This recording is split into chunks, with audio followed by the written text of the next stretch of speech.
So this video is for people that are going through what feels like a hopeless breakup.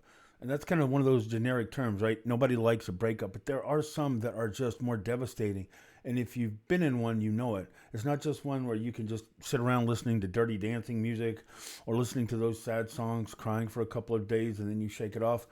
I'm talking about when you just feel like you're in so much emotional pain that you're in physical agony. I've been through it myself. And one of the examples that always sticks in my mind when I was going through it, I was on my sister's kitchen floor, just kind of, it was almost like an out of body experience. It was almost like I was stepping out of myself and looking at me laying on the floor, overwhelmed, just completely broken, and almost amazed that I could feel this much physical pain from an emotional wound. Like there was nothing wrong with me, but the pain, I'd been through cancer scares. I'd been beat up when I was a younger man. I'd been in car accidents. I mean, I've had some pretty, everybody that's been alive for a while, you've had some pretty painful moments in your life. This one kind of dwarfs them. It's so much pain that I remember thinking, almost from a scientific point of view, I'm amazed that I can process this much agony and still be alive. As weird as that sounds, it's like that tightness in your chest, that burning. I remember feeling a burning heat in my face. It was almost like I couldn't understand what was happening to me physically, mentally, emotionally, spiritually. It felt like everything about me as a being was being torn apart. Now, if you're trying to express that to somebody else, a good friend or a family member, somebody that really loves you, much less the person who did it to you, you kind of sound like you're out of your mind. Like, how do you say, this heartbreak is killing me? And they'll go, oh yeah, I know what that feels like. And you're thinking, I don't think you know what it feels like. If you haven't been through it to that level, then it can really rattle you. Another thing that'll really kind of pull you down into that pit of despair is that it can happen to some of the most exceptional people. Like when you think of heartbreak to a level that it just devastates you and paralyzes you, we tend to think of pain. We associate it with weakness. We associate it with brokenness. We at least associate it with a wound, like maybe you're a strong person, but for that moment, there's something about you that's been weakened, something that's been hurt. So we associate pain not with strength. Well, emotional pains are not the same thing. So one of the first things you need to do if you're in a situation like this is take a deep breath and really understand what you're going through, as useless as that might sound. And I know people watching this video probably are about to click off, because when you're in this pain, that pain is a massive motivator to do something proactive. One of the reasons I'm making this video is that when I get a client that calls me, a lot of times what they want when they're in this state of just excruciating pain, they want to plan now. Like pain is like when you're set on fire and you feel your flesh burning, you're not going to sit there and come up with a careful strategy to approach how to put this flame out. You're going to run looking, screaming for a body of water to jump into. You're looking for something, you're going to jump and roll on the ground. Your pain is a massive motivator for action. The problem is it's such a powerful motivator that the intensity and the desperation that it gives off is a terribly unattractive quality. So in other words, there might not ever be another time in your life where you feel more motivated to go do something that will have the opposite effect of what you want it to do. So if you're going through this right now, I know there's a powerful compulsion. It's not just an urge. It's not just a choice. It's a compulsion to find the right words, the right combination, the right action. I need to know something to do right now. Then just bear with me. Just listen to this video and see if it applies to you. Because if you give into that compulsion, even if normally you're a strong, well thought out, intelligent, exceptional, successful person, what's going to happen 99% of the time, that pain motivated desire to act will cause you to do something that you will then second guess, because it'll backfire. It'll cause a whiplash effect. That person's already got a sense of relief, sometimes even a sense of relief / strength from breaking up with you. They've got a new sense, a new level. They feel like they've arrived at a new stage, especially if they started dating somebody else. In essence, they feel like they've leveled up. Your pursuit, it doesn't matter if it's motivated from a good place. And you might think, yeah, but you don't know the situation. This person has loved me for such a long time. I know they really love me. I know I broke this. So the key is I need to make sure that they know how sorry I am. I need to make sure they know that I really finally see what they've been wanting me to see for so long. And the best way for me to do that is to climb over whatever wall, go over whatever obstacle they put between me and them. Me overcoming that obstacle is going to be massive evidence to them that I've learned my lesson, that I finally see their value. No, it won't. The more desperate you are, the more motivated you are by that pain, that doesn't project understanding, that doesn't project strength, that doesn't reignite reattraction. What it accidentally does is project desperation. And I'm not saying that this is true of you, but it projects weakness. It even kind of stimulates and creates feelings of pathetic. Again, I'm not saying that if you're feeling this way that you're pathetic. I'm saying if you act on feeling this way, it's easy for them to perceive you as pathetic. And when that pain subsides, or when you react on it and you don't get the reaction you want, then you'll see it too. And then you'll start beating yourself up, and now you feel like you've dug that pit even deeper. So just do me a favor, take a deep breath, just try to watch this through and see if it applies to you. I have a feeling, look, if you're in a hopeless situation after a breakup and it feels hopeless, then I think this will be something that'll really be of value to you. Most of the time, if you're in a hopeless situation, that sense of hopelessness comes from two situations. One, I thought we were happier than we've ever been. We were talking about getting married. We had just looked at rings. We were just talked about moving in. We were just on the verge of our happily ever after beginning, and this hit me out of nowhere. It kind of has a whiplash effect. It's like I don't know what's going on. When you're in that situation, one of the things that will happen is your sense of not only who you are, but your sense of reality is shaken. There's a part of our mind that just for basic ongoing sense of sanity, sense of consistency, we kind of have this view of how the world works, right? We know what the past is, we know what the present is, and we have an idea of the future. We have a strong sense of reality based on those things, in part. When you go through a really painful breakup, your sense of the past when it comes to this person is really shaken. Because before they broke up with you, if this is one of those out of nowhere, didn't see it coming, don't know how to get them back, don't know how I even lost them kind of situations, then before they broke up with you, you probably viewed your relationship as good, at least a positive thing. I mean, clearly it wasn't what you thought it was, but at least you thought it was good. But now all of a sudden you realize, well, if they broke up with me, then last week when we were at the concert, last week when we were at dinner, last week when we were just having an intimate time with one another, it must not have been as powerful. It must not have been as amazing. It must not have been as meaningful as I thought it was. They were probably thinking about breaking up with me last week. If they broke up with me yesterday, if they broke up with me this week, they probably knew it was coming. So your sense of past with this person, your sense of value, your sense of importance in their eyes and in their heart is now shaken. So your sense of the past is now unsteady. Your sense of the present is really thrown for a loop because you don't know what happened. You not only don't know what happened, you don't know how they see you. You don't know when it changed. So you don't know how to look at them, and you don't know how to look at yourself. Because if you're an authentic person and somebody who's given you a consistent sense of value suddenly takes it away, if you're not a narcissist, a sociopath, or a psychopath, an instinctive reaction is to think, what did I do? Wait, did I do something? I must have missed something. Now you get triggered into this insecure, deep diving, analytical frame of mind. All right, what did I do? And you'll come up with a long list of things, because even the best of us make mistakes. You'll be convinced you must have made a mistake because you just lost a person you never thought you'd lose. So you'll be motivated to find all your mistakes, which you will then convince yourself caused the breakup. Now that may or may not be true. Sometimes that deep dive really kind of yields some effective and meaningful but painful results, and you can really see how you lost the person that you thought you'd never lose. A lot of times, though, that pain-motivated self-analysis will come up with a long list of things that really don't have anything to do with why you got broken up with. That's the only answer that you have, so you'll convince yourself that that's what it is. And then you'll be filled with a compulsion to go share with the person who broke up with you, hey, I didn't understand why you broke up with me, but now I get it. Now I see. Can I just share with you? I know we're not getting back together, but I think maybe we should, because once you hear all of the things I've realized, I think you'll see that me being able to recognize all the things I did that hurt you proves that I love you. And I can prove to you I can change. I just need time. If you just give me one more chance, I'll take this new awareness, I'll apply it to becoming the better person. And now that I'm the better person, we have the new good, we have the old good. We could be really happy together if you just gave me one more chance. The problem with this situation is that pleading, pursuit, and trying to persuade somebody, I kind of call them the 3 Ps, that's not actually something that reattracts somebody. And you know this deep down, but in the moment, again, the pain overrides logic. It overrides reality. And we convince ourselves that if I can just convince them that I see now what they think I couldn't see, I can change what they thought I couldn't change. And the fact that I can see it, the fact that I'm willing to change it, will be undeniable evidence to them that I really do love them, even more than they thought. And this new humility, this new strength is really good. This is going to make me more attractive because it'll make us a better couple. But logic doesn't really inspire reattraction.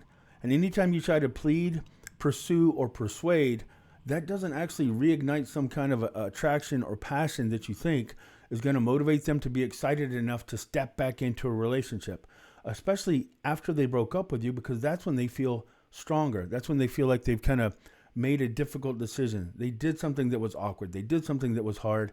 And a lot of times, especially if they're breaking up with somebody that they viewed as being in the power position of the relationship or in that couple, they don't want to give up that sense of strength, that new level of self-respect that they have for themselves that they got in part from breaking up with you. But your pain is motivating you, so you think you can actually explain it to them.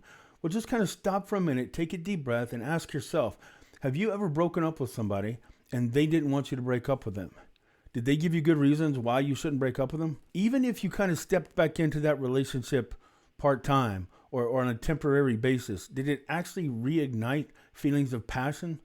Like, can you imagine breaking up with somebody and they said, please, I'm so sorry. I understand now. I think we could make this work. Just give me one more chance. I've taken a deep look at myself. I understand my mistakes. Give me one more chance and I can change it. Now, that might be really flattering, and you might even be touched by their humility, but it's not going to reignite passion. That's not the kind of thing that makes people go, well, okay, now that you said that, I want you so bad. You telling me all the mistakes that you now see that you made, you telling me that I was right, and that you're gonna make a vow to become a better person for me, oh, that makes me just want to tear your clothes off. I want you so much right now. It doesn't work. But pain and logic convince us that that's actually the logical way to go. That's our best shot. And pain wants a plan for now. The problem is when you have two people in a relationship and then you only have one, that one person will think fear and logic will overwhelm that one person, and they'll think, what do I do to convince this person? What do I do to draw this person back? What promises can I make? How can I sweeten the pot? It's like we're on Prices Right now and we're trying to like add items into the showcase. It's like, hey, I'll give you this, I'll give you that, I'll give you more time, I'll quit my work, I'll stop talking to that person, I'll quit smoking, I'll work out, I'll up my income. You tell me what you need me to do and I'll do it. That's how contracts work. That's how business negotiation works. That isn't how attraction works. So you kind of have to go against what fear and logic will tell you. Fear will tell you and logic will tell you, all right, there's only one of us fighting for this relationship now. I need to sweeten the deal. I need to make myself a higher value. Let me just try to convince them to come back, and now there'll be two of us. This whole thing is built on a delusion. If there's one person fighting for a relationship, you don't have a relationship. You have one person in sad, passion, hurt, motivated by pain, delusion that says, I still have a chance because I haven't given up. You not giving up on a relationship doesn't mean that you still have part of one. You always have to have two people to be in a relationship. So the real question is, what can that one person do to reignite attraction? What can I do to make them second guess the loss of me? How can I draw them back? Well, you draw them back with strength, not desperate negotiation, not being motivated by a pain that tells you to go do something proactive. Most of the time, if you let that pain overwhelm you, you're actually going to repel that other person. Look at it this way. Sometimes mental framing and just having a quick comparison will kind of help you understand the effects that you're going to have, right? So look at it this way.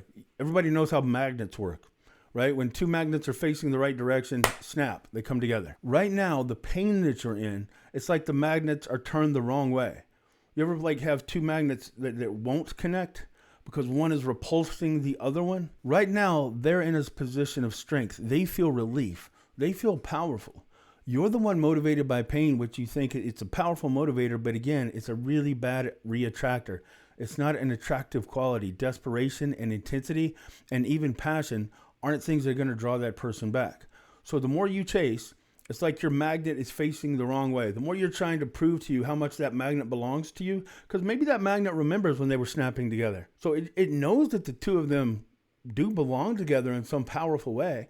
But that pain, that desperation you're feeling is like your magnet's been turned the other way. And now the more you chase, the more forcefully you're repulsing them away from you. It doesn't matter how sincere you are. It doesn't matter that you might even be right. You might be completely 100% on target when you say the two of us would make a powerful couple if they just give me one more try. That's still not going to be enough motivation for them to be pulled back. Right now, you have to understand what you're going through. You're not really in your right mind. You might feel like you're seeing things more clearly than before, but you're really not. You're getting flooded with vasopressin, cortisol, adrenaline. You're getting flooded with things, endorphins, things that are kind of hitting you in your bloodstream that are really making you're under a spell, and you might not know it. Like, you'll be aware that you're in pain, but you're not understanding just how much that pain is reshaping how you see yourself. You're having a dreadful, low, hopeless view of you along with the future, and how you're actually seeing them when you're in that state of mind. It's really like you took a drug. What's getting released into your body are multiple hormones. So it really is like it's like you took a drug that makes you see them as the perfect person. That's why I call it dark limerence, because it's the closest thing to what you felt when you were first falling in love. When you're falling in love with somebody, and when you're being rejected with somebody, when you're being rejected by somebody, those are the times when they're going to seem perfect to you. Not only are they going to seem perfect, but you're also going to be ultra aware of your own shortcomings. Now, in the beginning, when you're in limerence, they're probably seeing you the same way. So even though you don't feel perfect, the fact that this perfect person wants you will make you feel stronger. Now you see them as perfect, but you see yourself as far less.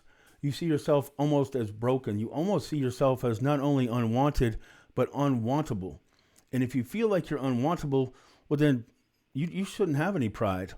You should be lucky. You should feel humbled. You should feel grateful to even have an opportunity to plead and beg to try to pull them back. So that unnatural, that untrue but natural view you'll have of them as being far greater than they actually were, and of yourself being far less wantable, far less desirable, far less attractive than you actually are. As a matter of fact, in this state of mind, the things about you that are exceptional will just be more evidence that something about you is broken.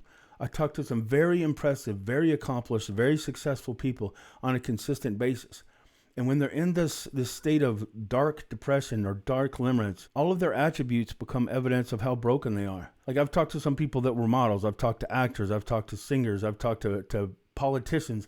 I've talked to hugely successful financial people who look at it like, but if I'm good looking, if I'm smart, if I'm accomplished, if I have a great sense of humor, if I have all these attributes, but they still broke up with me, isn't that evidence that something about me is fundamentally broken?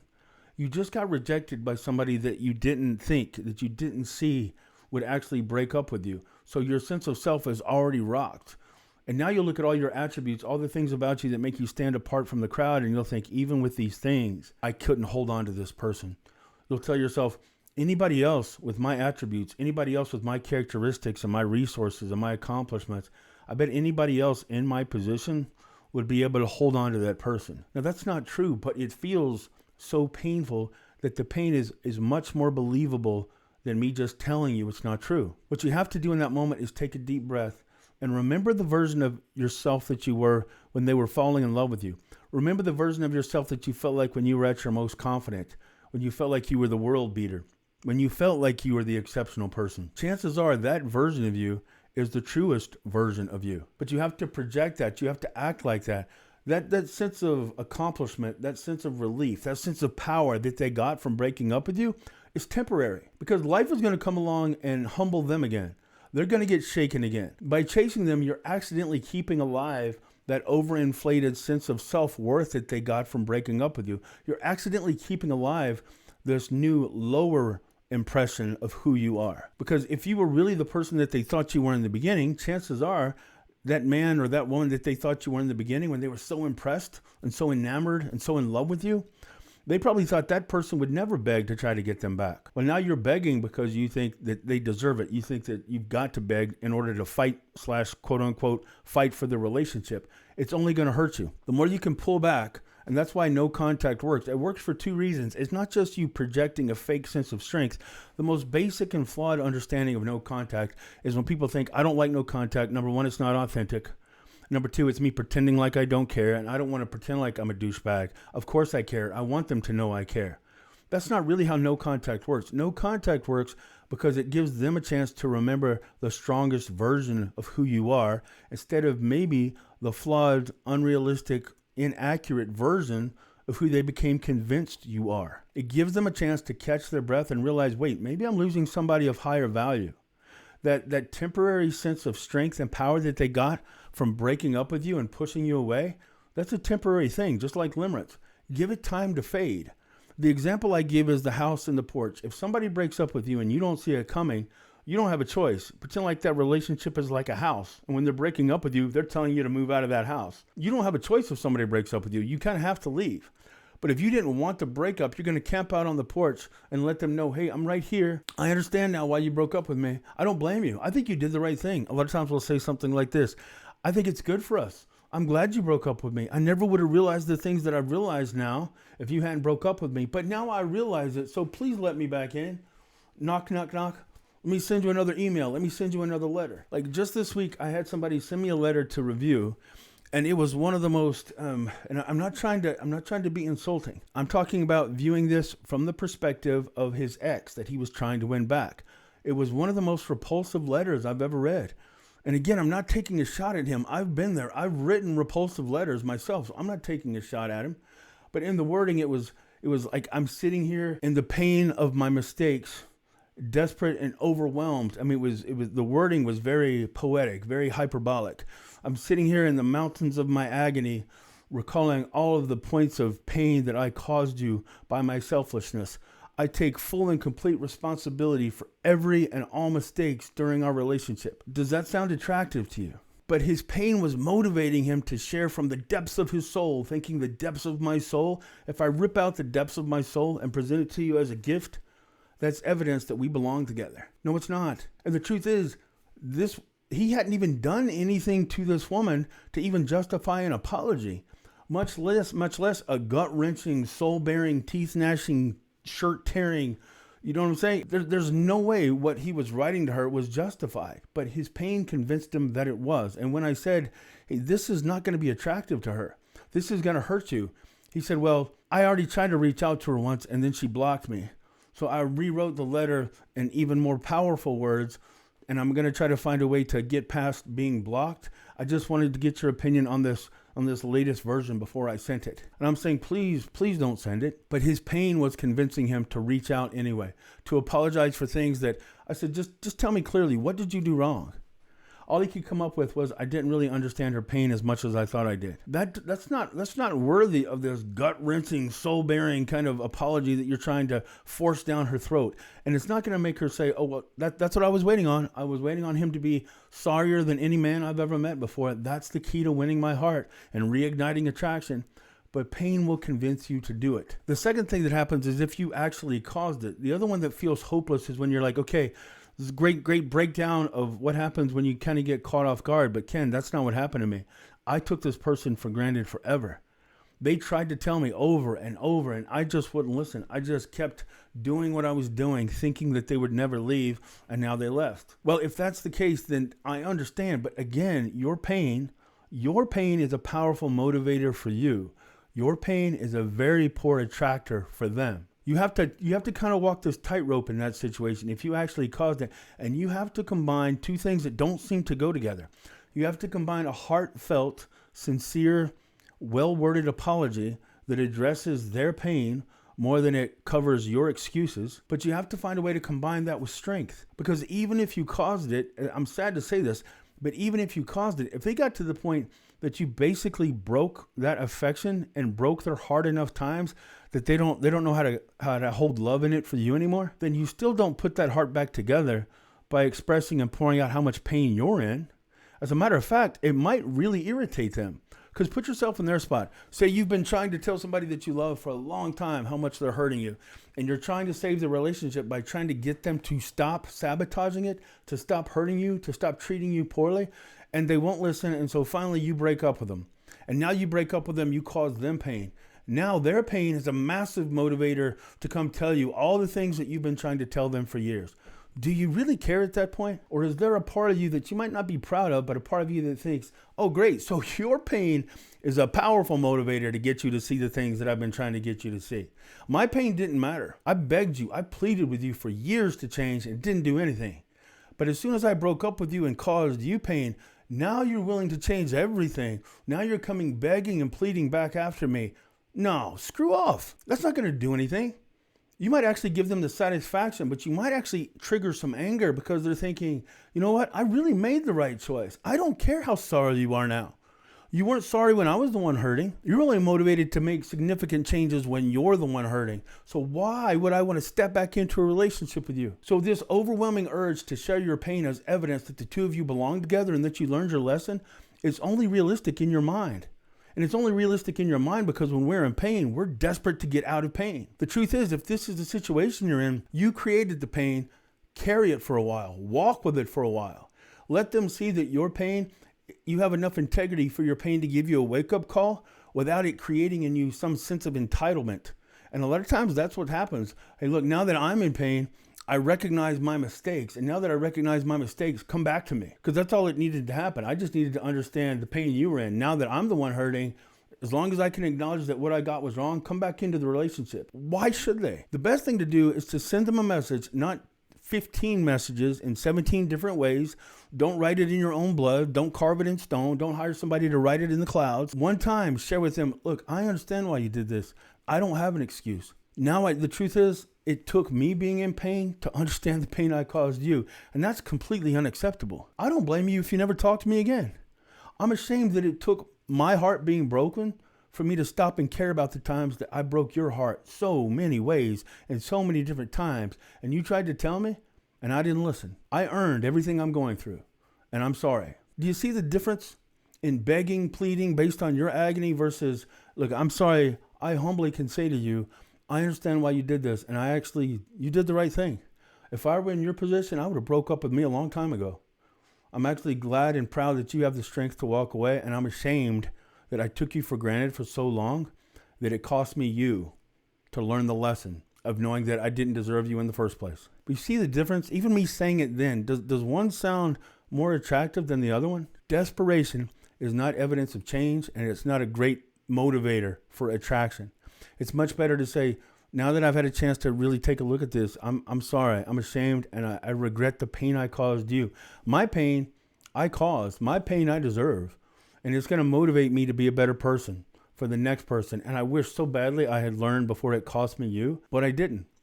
So I can understand now. So let them have that time. That can actually, as strange as it sounds, especially if you started chasing too much, if they broke up with you and you didn't see it coming because you'd taken them for granted for a long time, chances are it instigated and motivated this desperate pursuit of them. Here's where it gets interesting. That desperate pursuit, like I've been saying, is not an attractive quality. But if you can pull back from it and just acknowledge their pain, but stop chasing, stop fighting to get them back, now they'll actually pick up on that change of pace. It's like a pattern interruption. Now you've given them a flood of value, a flood of sense of being wanted. You've kind of, like I said, you've kind of overinflated that temporary sense of self-worth to a much higher degree. If you stop, there's a good chance that sense of strength, that sense of excitement about this new stage in their life without you is going to fade. Life is going to come along sooner or later with anybody and humble them. That sense of empowerment is going to drop. If you give that time to happen naturally without you just constantly being there knocking on the door, like the house and the porch metaphor, if you stop banging on the door long enough to let the rest of life kind of sink in and let that overinflated sense of self-worth, that temporary but powerful sense of strength that they got from breaking up with you, give that time to fade while you own the mistakes, but prove that you're strong enough to live without them. Strength is attractive. Making somebody the center of your universe, begging, pleading with desperation is not. So sometimes when people say, I think I ruined it, I chased so hard for the last 2 weeks. I've begged so much for the last month. Yeah, if you keep chasing and you keep begging, you're going to keep making it worse. But if you can stop the chasing, the pursuit, and that desperate pleading, then they'll notice that voice is quieted. And that's when they'll start. It's human nature. It's not human logic. Human nature makes us start to wonder, well, I thought they were going to be begging and chasing me for a while now, but that voice went quiet. Maybe they did learn their lesson. I wonder if they're dating anybody else. Maybe I did let my temper, maybe I did let the years of being taken for granted. Well, what if me breaking up with them really was the motivator they needed to change? If you stop, that's the situation where I see that person come back far more often. So if you chase, you didn't break it beyond all repair, but quit. Own and acknowledge what you got wrong. So you show that humility. You give them a sense of, hey, maybe this isn't hopeless. If you articulate ownership of a mistake, if you articulate their pain to a level that you hadn't before, that gives them a sense of, hey, maybe this isn't beyond repair. Maybe they can see what they've put me through. So you give them renewed hope without sabotaging that by constant pursuit. I hope that makes sense. So you get the strength of proving that you're strong enough to live without them, which you always want. Even couples that are happy together, they don't really want to think that the other person is incapable of existing without them. Worship is not attractive. Being in love is great. Being worshipped is annoying. So you want to combine humility, understanding, insight, I learned my lesson, true repentance, true regret with strength. That's a difficult thing to do, but you can do it. I know every situation is different, so I'm not trying to think, I don't believe that one video is going to cover the full range of what hopeless situations and relationships look like. Details matter. If I can help, please set up a call with me at realcoachken.com, and I'd love to have the chance to talk with you about your situation. I won't give you just blanket boilerplate advice. I'll listen to the details of the situation you're in and give you advice based on where you are in that particular relationship. But please give me a like and a share if this has been any help to you at all, and I'll see you next time soon. Thanks a lot.